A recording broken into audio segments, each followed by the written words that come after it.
Chameleonicas, welcome to another episode of Chameleonicas TV. Today we are with a beautiful woman, a beautiful teen. She's the queen. She's Miss Teen Universe. Hi. Welcome and thank you for being here. I'm so happy to be here, and you're such a beautiful woman. I'm so happy that I got this opportunity. Well, welcome to the space and welcome to United States. I know you are from India. Yeah, that's right. So tell me, how was this journey? How did you start this passion? Okay, so I have always been wanting to participate in pageants. I have been watching Toddlers and Tiaras since ever I could remember, and my mom and dad, they really wanted me to be a pageant queen in the future. So we have this vision board in our house where all the members of our family have planted and stuck their dreams, like cutouts of whatever they want to do in the future. And for me, it was pageantry. So I have been wanting to do this for a very long time, but I started to enter the world of pageantry at the age of 17, and then it took me a lot of, trying and failing till I actually reached where I am today. And when you were a little girl, did you used to play model? Did you used to play with Disney princesses? Of course, I mean, I have always been wanting to, walk in my mom's heels when I was small. And I think a lot of girls share that story too. So, yes, I think I have always wanted to get into pageantry and the modeling and the glamour world. So, I am really happy that it started early for me, because now I get to have more experience before I actually face the full modeling and pageantry career of mine. And how this opportunity come to you the first time? Do you remember going to a casting or maybe met somebody in the industry? So I actually registered online through Instagram into a pageant, and that is actually how I started my pageantry journey. So it was just an online registration, and I got selected, and then could not win that pageant. So I told my parents, "Would you please let me participate in another?" And I am so thankful to God that they saw the spirit in me, and they saw that I worked hard for it, and they saw how the energy I radiate when I am on stage.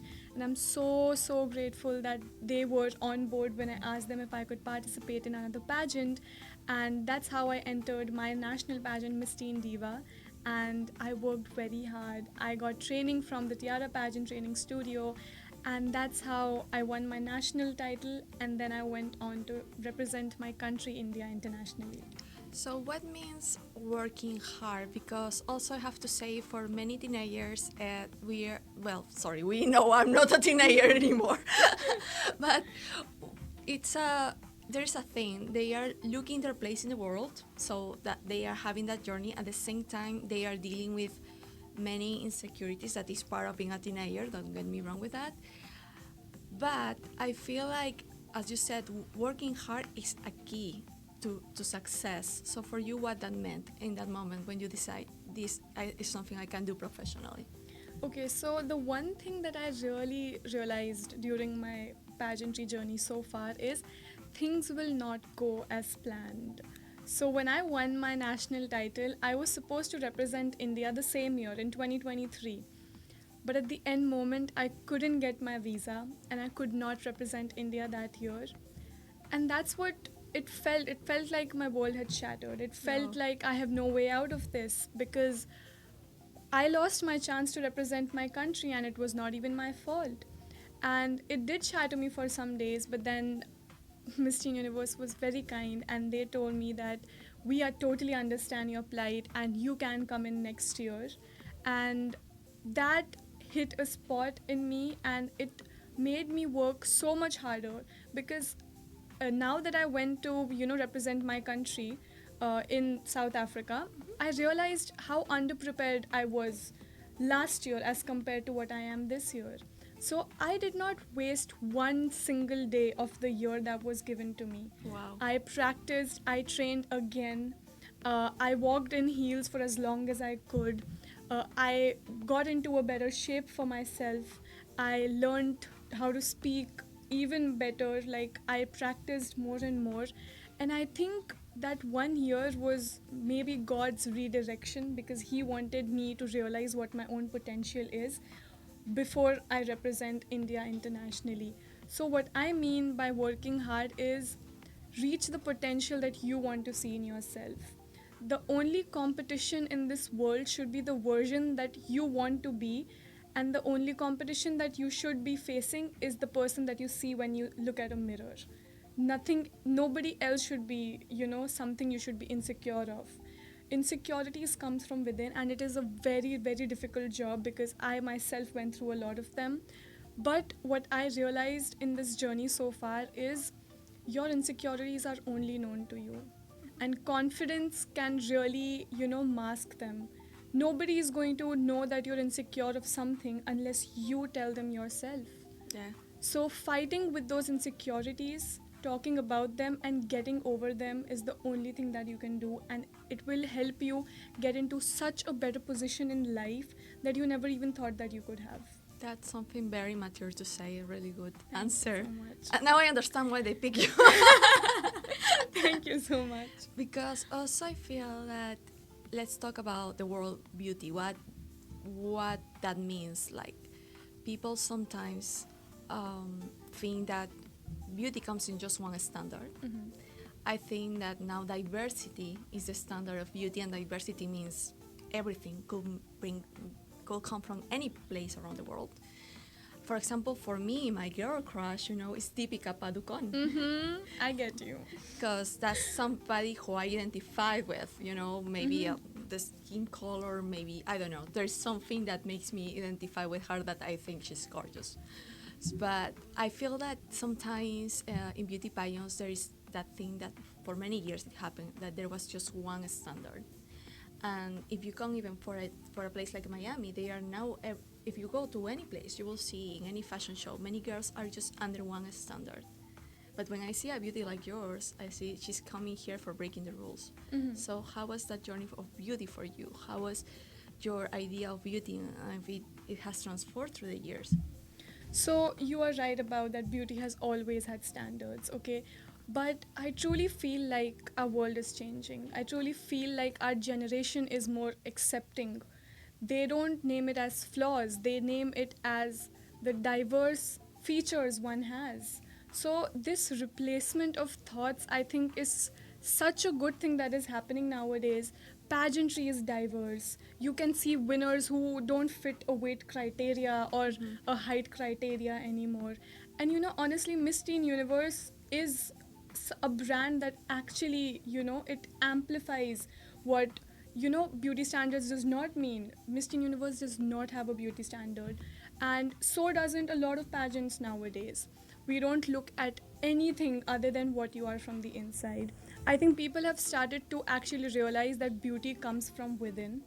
And no matter how, how appealing you could look, but if you're not someone who's a nice person, you will probably not be able to win. Because nowadays, pageantry is like a very long journey. It's like 10 to 15 for teens, 21 to 30 for Miss Pageants. And I think in those 30 or 10 to 15 days, they not only try to see what a girl, leads out for the world to believe. I think they really see of what her in alma mater is, what she is made up of, what is her substance, what does she, provide to the society. So all of these criterias that the pageantry is including nowadays will help us get a queen and not someone who just looks good.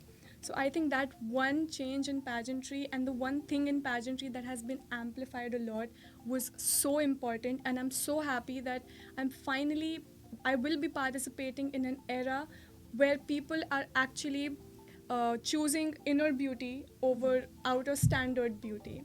They want to see what you are made up of. They want to see your values.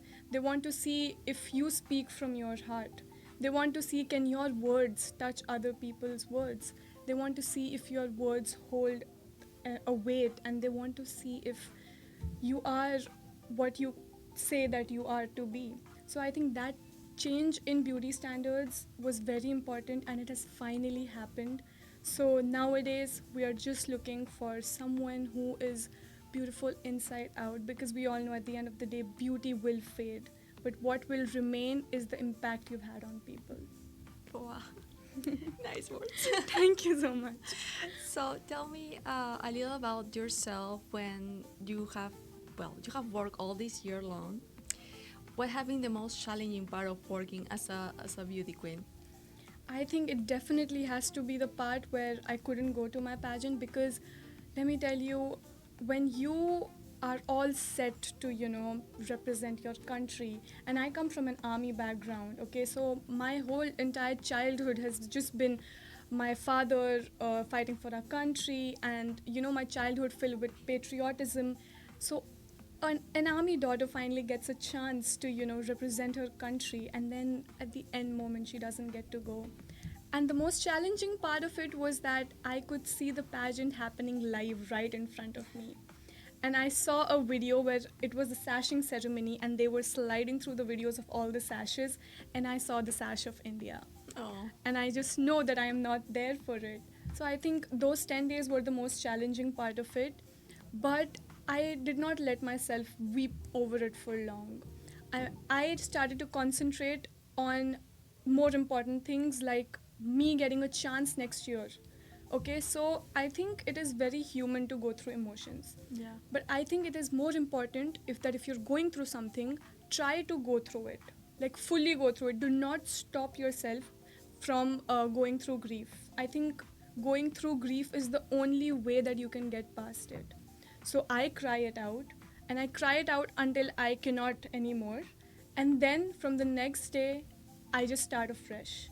Because I heard this thing one time, and I just cannot get it out of my mind, that if you can't laugh over a joke for more Yeah. than one time, why cry over a sorrow for more than once? So, right after you're done grieving, you become a new person. I think every grief is a rebirth.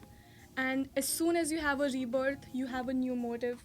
And I think you should start working on towards it and give it your all.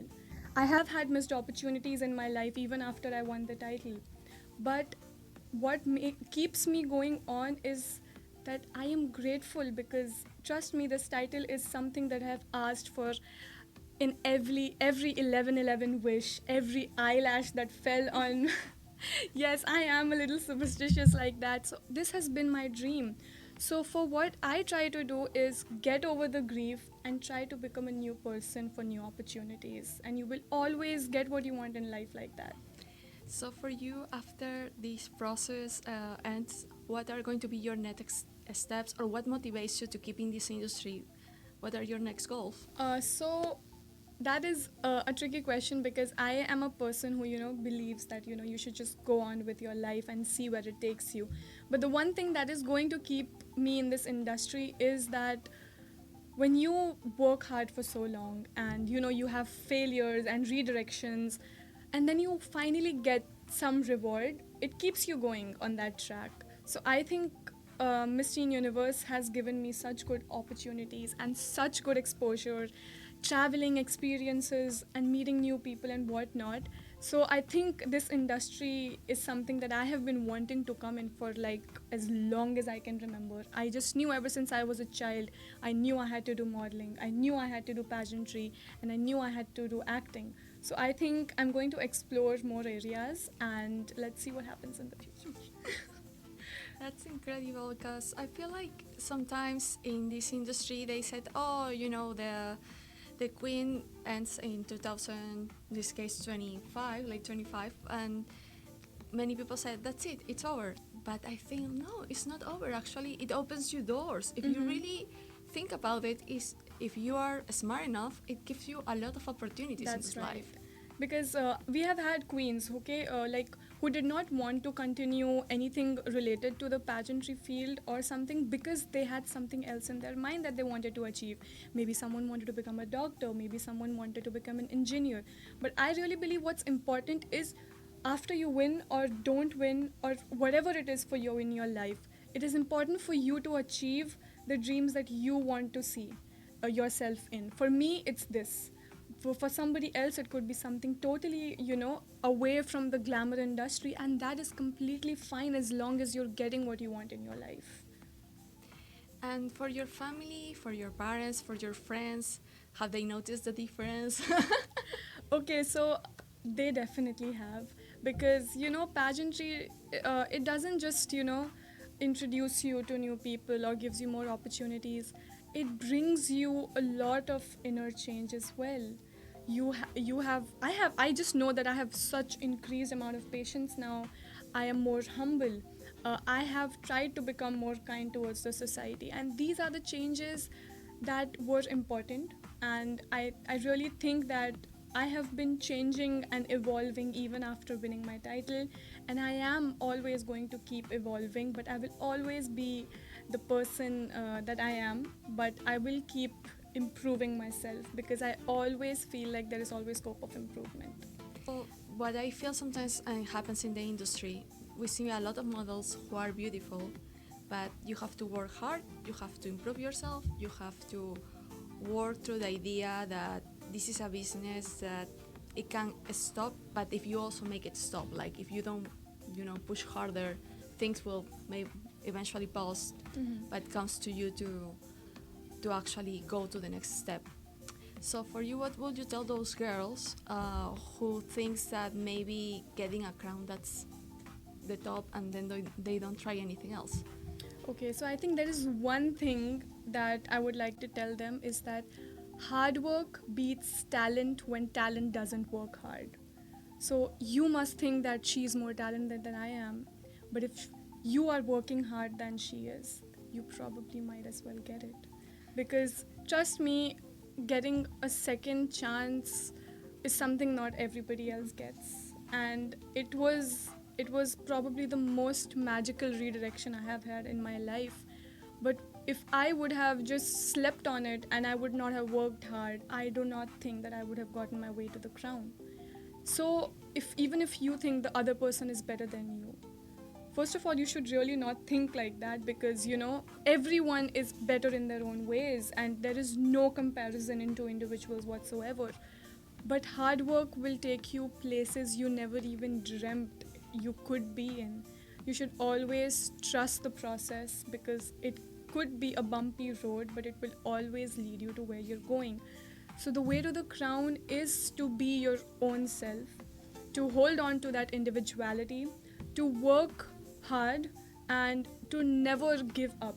I think these were the four things that I did, and it got me where I really wanted to be, and I really hope it helps others too.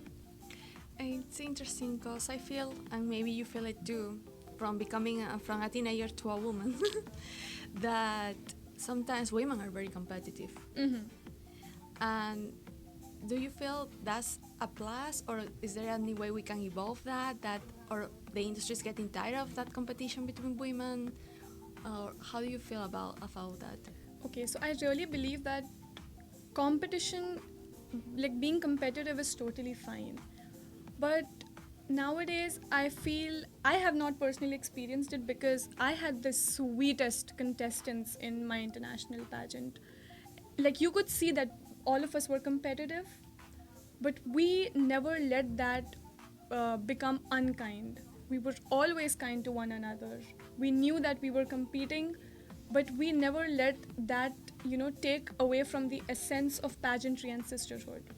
So I think that is a very important thing that we have to keep in our mind nowadays, that even though you're competing, there is absolutely no point of getting toxic in that process because everyone is there from their own countries. They have flown away from home and they're here for a good time. The team is doing so much, just so you can have a very good time. But the toxicity of all of that takes away from that. So I think the pageantry should really be about sisterhood. It's about, uplifting each other while also competing. And if the day everyone has that sense of kindness towards one another in the field of pageantry is, I think, the day you will never hear about, bloodbath or cat fights anymore. Do you think? Well, I have this question for you because I think it's really interesting. Mm-hmm. Do you think that you make really good friends, and which countries were your closest friends? Ooh, I made amazing friends, and trust me, I am in contact with almost all of them. Trust me. And there is this part in my crowning video where all of them just come running to just hug me, and I have also mentioned that when the crown was put on me, that was the moment I won. But when they came running to me to hug me, that was the moment where I Aw. won. Because imagine that you're winning the crown and there is absolutely nobody who feels bad about it. I mean, of course they had expectations from their self, but they keep all of that aside just to come celebrate my victory.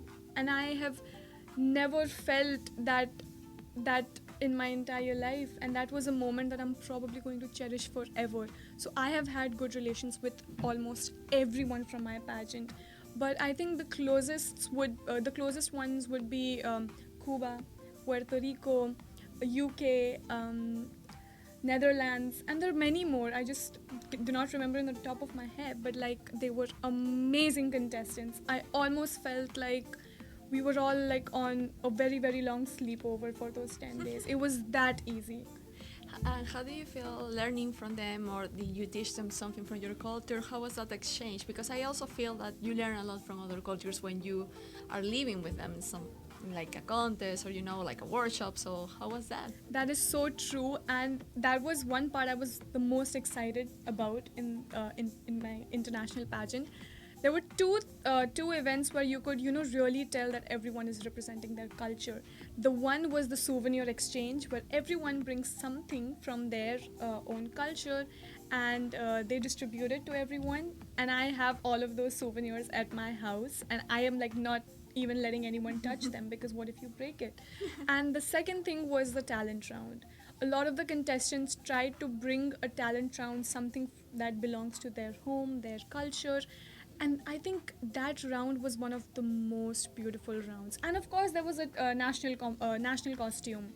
Such beautiful costumes, and the representation was breathtaking. I had to watch it on YouTube, so because all of us were backstage and Yeah, we yeah. couldn't see the stage, but it was phenomenal. And I think national costume and talent round were one of the most fun rounds we had, because not only we are being our own selves, like we are in our hometown, but we also learn so much from their cultures. Like, oh, so in your culture you dance like that. Oh, so in your culture this is supposed to be like that. So it was a very, very, very fun event. And who designed your costumes?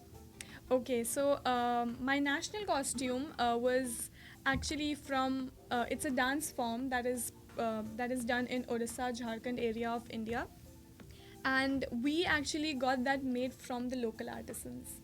So it was not made from a very big designer, but we wanted to go through the essence of it. So my mom and dad, they traveled and they got this made from the local artisans who actually perform this form of art, chow dance. So we got it made from the local artisans, and I think it really got the essence of Odisha, the essence of Jharkhand to the stage. Because had some other designer made it, it obviously would have looked gorgeous, but it was something else when you know that it is original. Yeah, because I feel that, well, India has a lot of history. That's right. It's basically a continent. Yes. Because it's huge.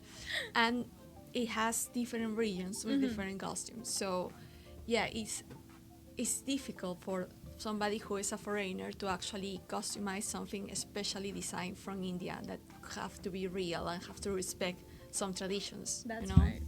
Like, for example, today I'm wearing red because what red represents in the Indian culture. Okay, so the red thing that I could really remember that really precisely belongs to India is the brides. They put a red bindi on their foreheads, and most of the brides traditionally they wear red during their weddings as a symbol of love, as a symbol of eternity. So I think it was very thoughtful of you to wear red. I'm really touched. Thank you so much. Or maybe I'm just sending signs to my husband like, "Lay, it's time to get married." I think he should watch this. He Yeah. should watch this interview. Actually, he can learn a lot of you, because the things that you're saying are very powerful for many women. And do you feel that now girls are listening to you as well? Because I think that girls are always like very interested in see the beauty pageants and see supposedly the beauty queen, but what they have to say actually I think is more important, like your speech or actually what you really believe. That's right. So, do you feel that also nowadays girls are listening more to you, more to your words? Actually, yes. I feel like when you are in a position where you can inspire others, there are people listening to you. And what I try to do when I speak is I try to speak from my heart. I do not rehearse anything I haven't on stage. I never have. I don't like to, prepare for something before I go somewhere because I want it to come directly from my heart because something that comes from within has more chances of reaching your heart. And I think I am trying to, even be better at it because I really think that teen is the stage where you can really shape your minds. And the way you shape your minds during your teens is how you're going to lead your life later. Mm-hmm. So I think if I am being able to reach to as many teen girls as possible, I can probably, change the way they think for the better. I can probably help them feel more confident about themselves. And I can definitely help them believe that if I could, you could too. Also, I feel that when a queen is talking, her presence projects something, and you learn that. I feel that you can't take kids or teens for granted. So when I'm saying this because I feel still that some teen nowadays they try to raise their voice up, but maybe they don't do it properly or they are still insecure.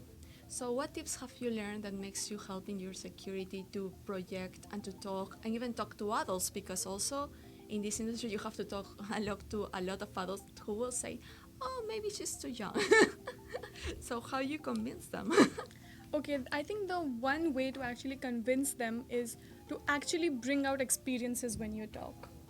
When you tell people that I have seen this, I have experienced this, and you say it in a way where it doesn't come out wrong, and where you say it in a way where you know that they can understand that oh she knows what she's talking about. I think that is the point where people start to take you seriously because you're right, people do not take teens that seriously nowadays. But if a teen is someone who has a presence, if she is someone who has seen something in her life, who has especially seen failure, because if you notice, people listen to people who have gotten success, of course, but they listen even more attentively to people who have had success after going through failures. So I think that helps people relate. So if you can help people relate when you talk, if they have a proper reasoning to what they speak, and if they can have some similarities with the people that you're talking to, I think it creates a very, very, very big change in how they take the person who's talking very seriously. So I think that is one tip I would like to give them. And the second one would be try to talk to yourself in front of the mirror. It has really helped me. It helps you look at how like when you're speaking, you know how you're looking right now. When you're talking, you know what you're talking about. So I think these were the tips that I would like to give to all the teenagers. Know what you're talking, know who you're talking to, and know how you're talking. There's something for me very important that happened to me in my life. For me, it always came naturally to talk in front of an audience since I was a little girl, you know. I always had the chance to be on a stage for just the nursery and speak to 100, 200 people, dance. So it came natural to me. The thing is, when I started going to school, I realized it was anti-natural. It was not natural for anybody. Yes. So I feel like my experience was trying to understand what happened to these people, why they couldn't feel comfortable, right? So at the beginning was natural for you, or you also learn step by step? The thing is, just like you, I also started going to the stage at the age of 3. I was dancing at the age of 3. So, yes, the thing is, where we come from, we have been introduced to these environments when our brain was developing. So, for us, talking in front of a crowd or talking to people in general becomes easier because we have gotten rid of that stage fright. But for others who haven't been introduced to the similar, things in life, it is more difficult for them. And for them, I also have some piece of advice that if you really want to get rid of stage fright, or if you get, I still get nervous when I go to the stage. Okay, so I mean it's not abnormal, But if you really want to, get rid of the stage fright, I think I would recommend that you participate in your school events. Try to participate in dances, try to participate in public speaking programs, Yeah. try to participate in anything, MUNs, debates, anything that you could.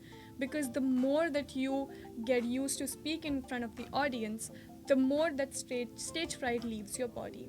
So even though you're someone who has not started as someone who was young and was introduced to the stage, you can still get rid of it. But the one thing that you have to do is make yourself comfortable in such a gathering. So the only way you can get rid of it is doing it more often. Well, right now we are about to take a pause. Please enjoy the next credits and we'll see you in 1 minute. Go take a coffee, grab a glass of wine, entertain yourself with this beautiful conversation, and we come back with more.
Welcome back. I'm here with Miss Teen Universe, Trishna.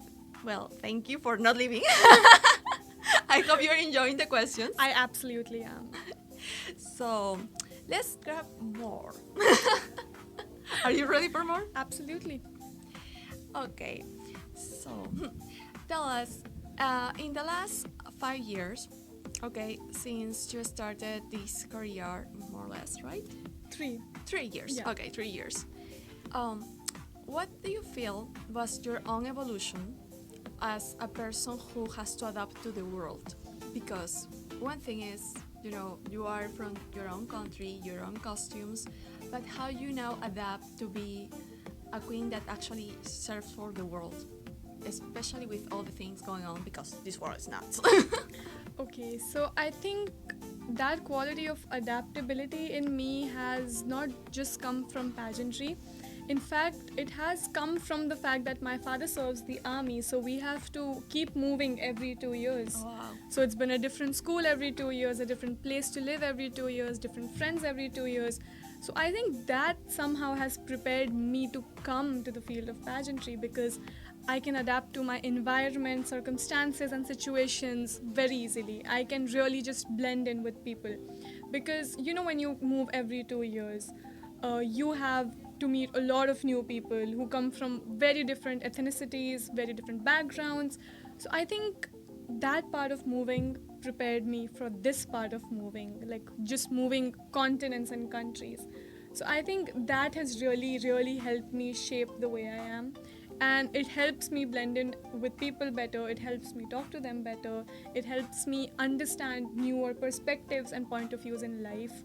So I think I'm very grateful that I got to have that feature of adaptability in me. We are talking about teenagers.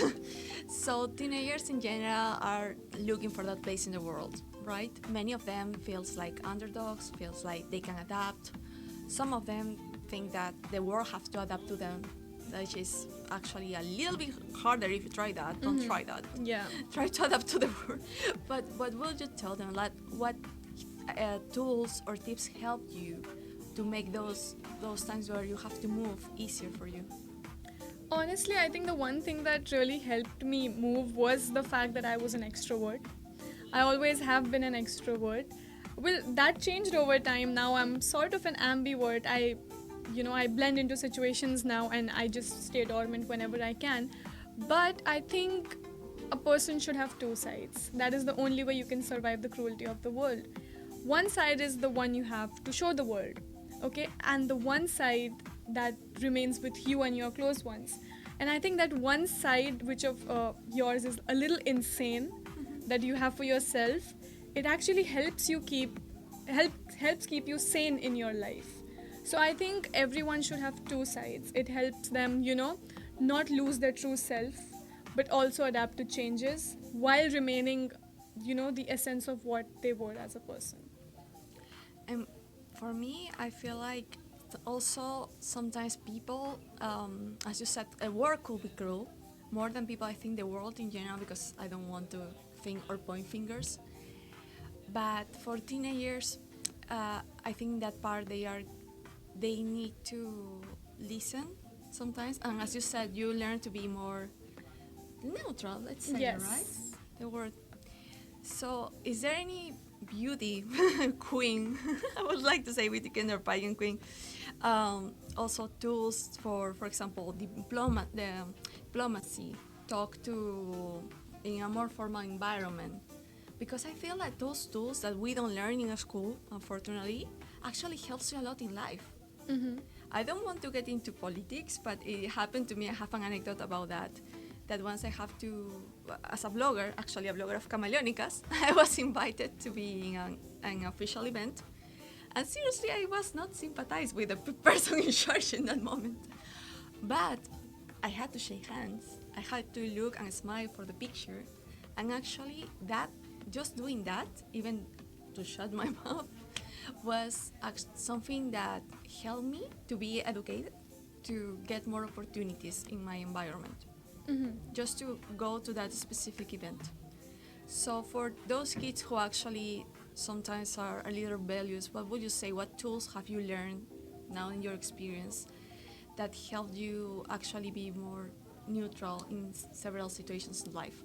Okay, so I know pageants are called being diplomatic, but what I truly see it as, you see both the sides of the coin. So the reason why people in pageantry make more diplomatic comments than just taking a side, and I know everyone in the comment section would just go like, "Girl, just pick a side," but Yeah. they don't. But they don't understand that the essence is to understand both the sides of the situation. You might just be seeing one side, but every story has two sides. You don't know what's going on the other side. What we try to do is not jumping onto conclusions and trying to see what both the sides of the coin look like. And that's why the answers that are given by pageantry in pageantry are usually something that finds a middle way, because trust me, if a middle way was so easy to find, there wouldn't be wars happening right now. Trying to find a middle way is a very difficult job, and you need a lot of people with high level of intelligence, especially when it comes to countries and politics. You need middlemen to smooth out situations. So I think people ignore it, or they're trying not to see it, or they're probably missing it out.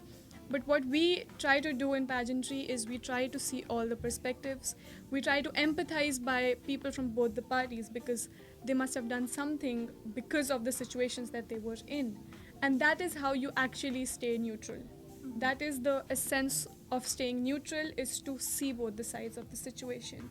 And like you mentioned, that there are some places that you probably don't want to go to. But for that, I would like to say that only go to places where you can really feel your presence. When you know that your presence is heard and your presence actually makes an impact. But if that helps you get more opportunities in life, then absolutely, why not? But if it's a place where you feel like your presence is, it's not appreciated or is not valued, then I think it is more than your decision to refrain from such situations. That's very important, and also I feel that life is about balance, Right. and being the balance, as you said, is hearing both sides of a story in every situation in this life, in every category, basically. Being balanced also could be different for each person. Exactly. Each is totally okay. So for you right now, in this moment of your life, what balance means? For like right now, balance is handling both of my careers. Like, I am currently a third year fashion student, and I am also the reigning Miss Teen Universe. So like right now I am in Miami. I am not just working for my Miss Universe brand, but I'm also trying to balance my internship. So I think currently that is the best example of balance that I could bring. But other than that, it is missing my family, my friends, my place, but also knowing that I need to be here because it is a part of my job and it is something that I have been wanting for such a long time. Because how often do you get an opportunity to win a crown for your country and then travel all the way across all of the oceans and travel to actually work? So I think that is what balance is to me right now, handling both sides of the coin, like my family and my work here, my internship and Miss Teen Universe. So I think that is balance for me right now. It's been very important. I feel like I understand that since my family is not right here in the country with me. So being outside makes you miss them, but at the same time makes you value that family more, you know. And also, I feel like there is moments of happiness that I appreciate more when I just talk to them through the camera, to Exactly. the iPhone, that are precious to me. By the way, which are your happy moments of the day if you have to pick some? Because let's give an example. My happy moment of the day, if I can have a cup of coffee with chocolate. Oh my god, that is such a good one. That one's hard to beat. Today, I think the best part of today was actually to come here and talk to you and have my director here because he is most of my family here in Miami. He has just been this ultimate support. He has been the motivation that helps me get up from my bed because I know he has something lined up for me. I know he's looking for opportunities for me, and this is one of the opportunities that he has bought for me. So I am so privileged and I'm so happy to be here. Oh, thank you so much. Did you expect Camelionicas to be like a vlog, or what was your expectations when you come here? I actually do not, voice my expectations. I just knew that I'm going to be talking, and I'm probably going to be talking to a very beautiful host, and I was right about that. So I don't really have any expectations. I just like to, talk, share my thoughts, and understand what people have been thinking and what questions they have. So it's just that about me. For you, it's always been that easy when you travel, when you go to all these places, to be like this with people, like very open, because I think it's very easy for you, but sometimes the reception in other people is like, oh, she's the queen, you know. So again, I think it not forcefully, but I think it eventually got instilled in me when I kept moving every 2 years because I also have a brother, and we are opposites. I was an extrovert. He was an introvert. So his part of the life was the one where, he wouldn't really interact with people. But my part has always been like, oh, I get to a new place, I have to make friends. So I think that has been instilled in me because of the moving. I could have been a different person if we were just totally not moving and staying in one place for my entire life. But I truly like where life has gotten me, and I think I would like to roll with it. If you're looking for a 35-year-old friend, I'm here. We're already friends. I thought we were already friends. Seriously, it's absolutely beautiful to talk to you. Thank you so much. You too. You just made me feel so comfortable that I haven't hidden one thought behind my eye. Oh my god. Is this being always like this for you? Like when you go to a place, you talk to people? Because I also feel very relaxed. It's really interesting how Yes, that works. I actually make it a point that if I am talking to someone, they feel themselves. I like to be comfortable when I'm talking, and I like to make the person who's talking to me feel comfortable while they are doing it. Because that is the only way to get a genuine conversation. You probably would not be giving me such answers, if you felt like I don't trust her. So I think it's a God's gift, or the way my parents brought me up, that I just have a presence that people can trust me, and I make sure that I take that trust and the secrets that they've told me to my grave. Nobody's ever going to hear about it. So I think, again, it has just come naturally, and I really like that people feel comfortable. I think that is one of the best compliments that I have received, that I feel comfortable talking to you. So I think that is one of the best compliments that I have ever received in my life. Oh, Thanks to you. By the way, now that you mentioned your parents, I know that Indian moms are kind of like Latin moms, that they are going to speak their minds. So even though you are a beautiful pageant queen and you are in this world and you meet all these people and people hear to you, what are your thoughts of your mom? What are your mom's advice? Because I know she must have some advice through this year. Absolutely. So since day one, my mom has been my number one critique. She has always told Like my me, mother. yes, she has humbled me down my entire life, and I think I have turned out the way I have is because of how my mom and dad have brought me up. So yes, my mom always has a piece of advice to give me because she also believes that there is always scope for betterment, and those are the values that I carry forward in life, and I give when someone asks me. So yes, you could say that my mom has something to say, that if she sees a video of me, she'll probably be like, oh, you could have done that better, oh, I think this is also looking nice, and that also goes well, and I'm like, okay, I'll keep that in mind the next time. So you just have to keep in mind to whatever she's saying, she's obviously coming from a good point of view.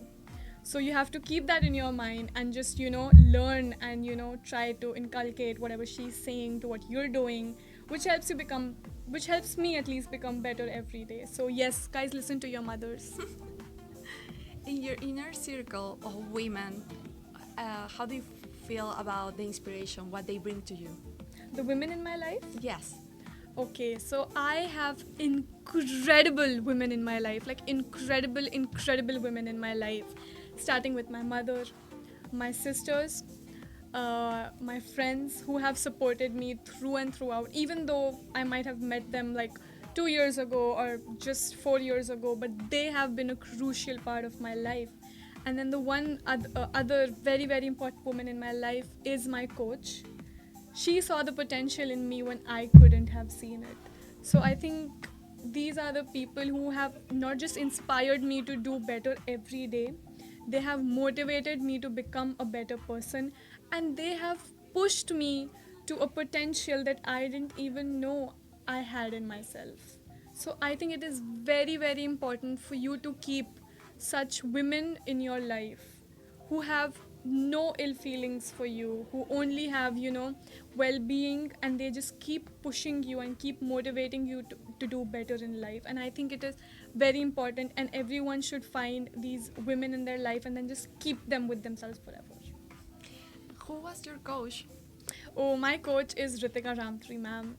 She has been my fairy godmother.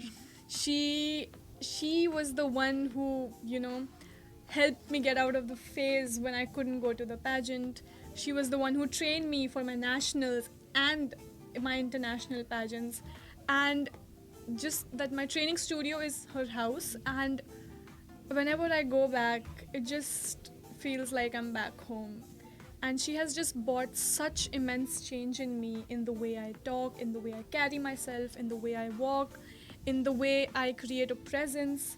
I owe a lot to her, and winning this crown, I don't think I have ever seen her that happy.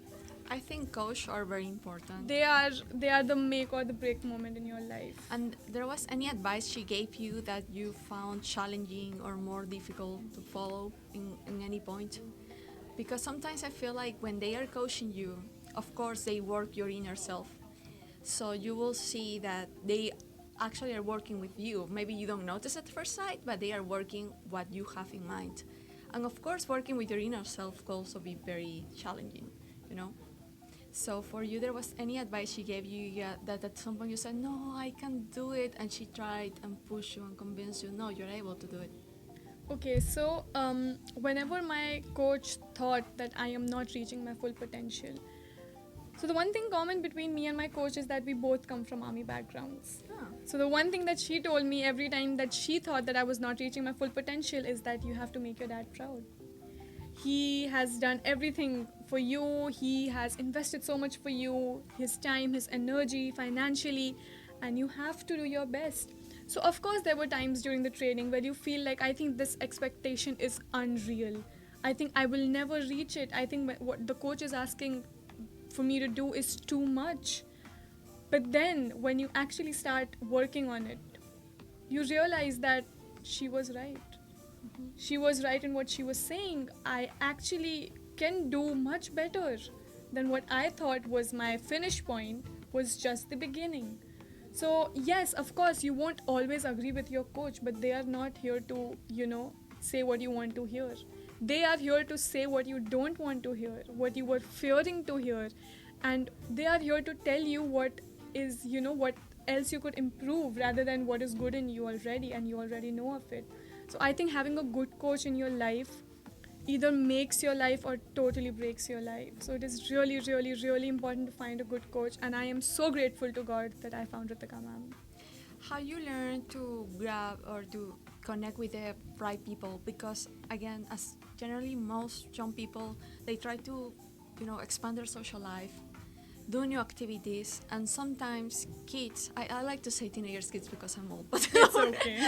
but they unfortunately approach to the wrong people, to the wrong circles, and then they are in danger, which is something that nowadays with this crazy world happens eventually. It's not like saying few, it happens to many kids. So how do you feel or how you get prepared to learn that process to actually connect with the right people? Like, for example, your family. I think your mom did an amazing job. Your parents did an amazing job teaching you stuff of life. Maybe your grandparents as well. The coach. And then how you process that and say, okay, I know who I can be friends with, who can I connect with, who can I better not talk to. Okay, so I think for this one, I really rely on my intuition. So whenever I have met someone new, I talk to them. I am almost like nice to everyone, okay?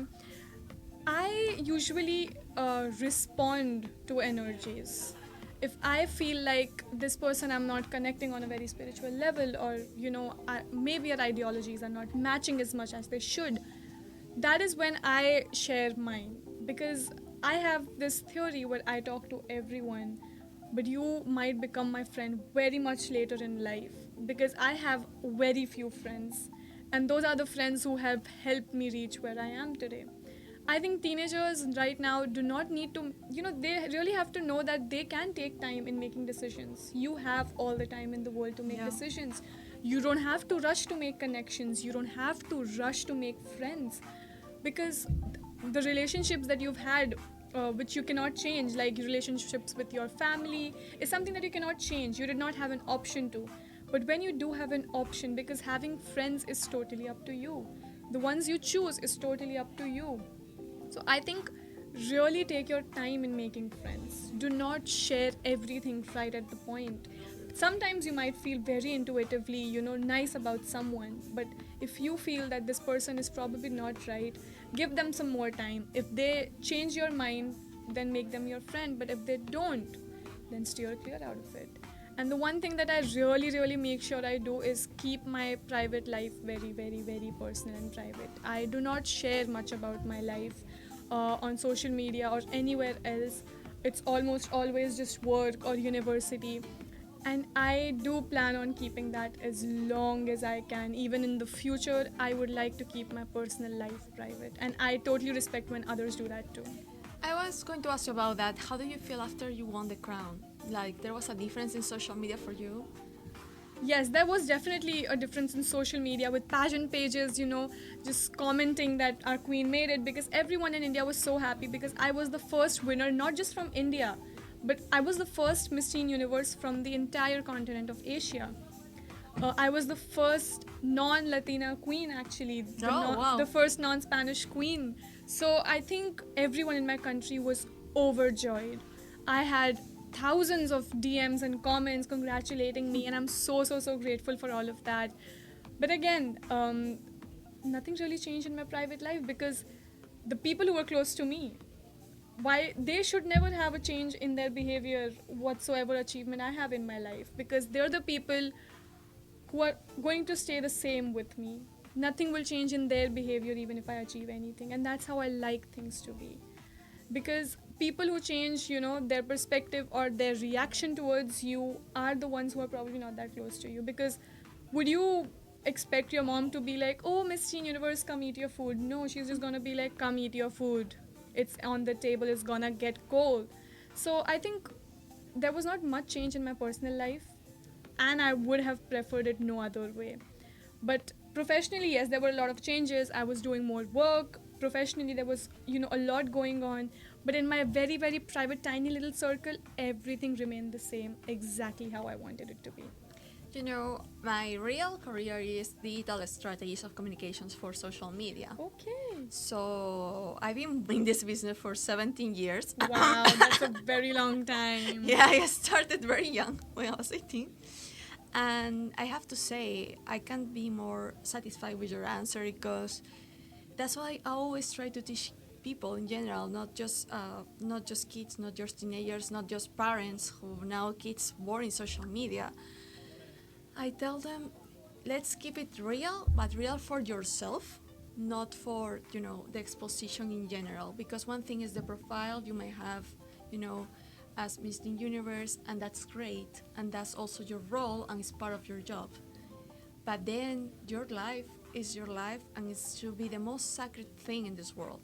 So, and especially nowadays that people try to gossip everything, and sometimes with not good intentions. I had in my other podcast, I had a guy who told me he's not as famous, but he's a journalist of video games, and he was telling me how people threatened him just for his opinions about a video game. Exactly. And it's crazy how people can get like that, And of course, we talk about many things, but we try to avoid everything about, personal life. And that's how actually we should be. We should be very careful with our personal life because our life, our body, our mind are the most important things we have. And then our inner circle.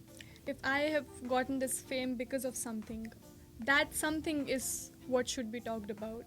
Not the things that people don't know of, not the things that are happening in my personal life. You should be probably only talking about the things that got myself known to you. So I think that is one ideology I also take.